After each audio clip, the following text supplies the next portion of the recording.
Hello and welcome. So today we are covering a new standard 2500 which is regarding monitoring progress. So let's start with our customary practice of asking some interesting questions and try to get answers to those questions all along the line while we review this standard.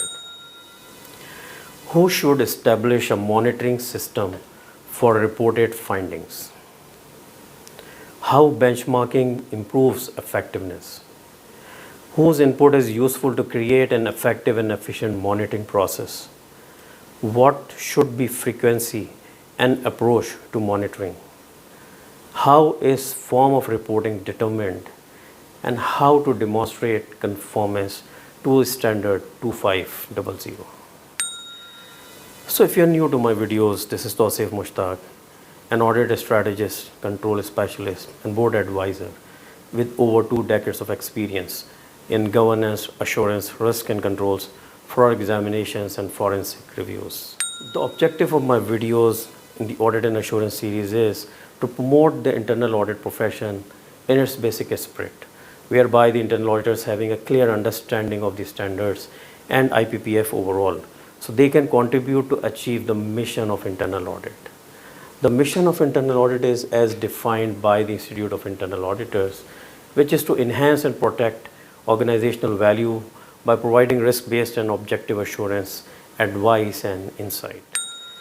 So let's see what is the basic requirement of a standard 2500 monitoring progress. The Chief Audit Executive must establish and maintain a system to monitor the disposition of results communicated to management. As per Assurance Standard A1, which guides us about the follow-up process, the Chief Audit Executive must establish a follow-up process to monitor and ensure that management actions have been effectively implemented or that senior management has accepted the risk of not taking action. The consulting standard C1 of 2500 also guides us that the internal audit activity must monitor the disposition of results of consulting engagements to the extent agreed upon with the client. So implementation guide further explains the requirement of the standard 2500.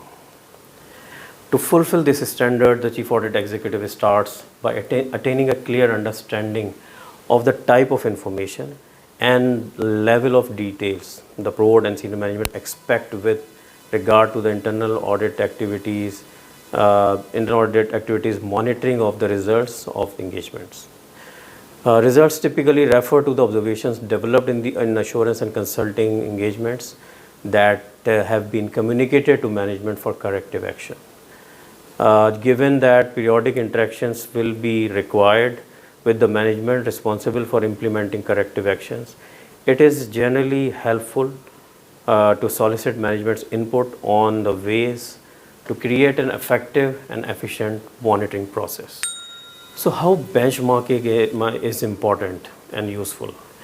The Chief Audit Executive may want to benchmark with other Chief Audit Executives or compliance functions that monitor outstanding issues to identify leading practices that have proven effectiveness. These discussions may address areas such as the levels of automation in detail, the types of observations monitored, that is all or just higher risk observations, then how and with what frequency the status of outstanding corrective actions is determined. When internal audit is independently confirms with the effectiveness of corrective actions and the frequency, style and level of reporting performed. So what are the considerations for implementation of the standard 2500, the monitoring progress? Monitoring processes can be sophisticated or rather simple, depending on a number of factors, including the size and complexity of the audit organization and availability of exception tracking software. Whether sophisticated or simple, it is important for the Chief Audit Executive to develop a process that captures the relevant observations, agreed corrective actions and current status. So when when an audit is concluded, the report should be having the identified finding after having a discussion the Chief Audit Executive may have agreed, or the relevant audit job in charge may have agreed with the management on when to implement this finding, how to implement this finding, and what will be the action plan. And then that action plan is monitored on the due dates as agreed.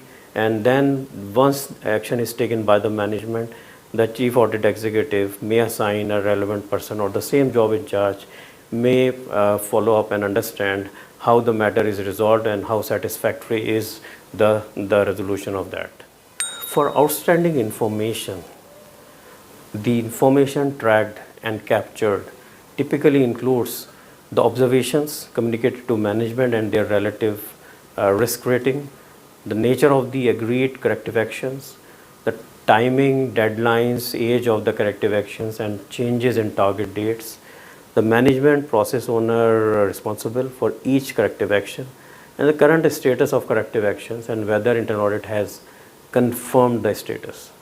Often the Chief Audit Executive will develop or purchase a tool, mechanism, or system to track, monitor, and report on such information.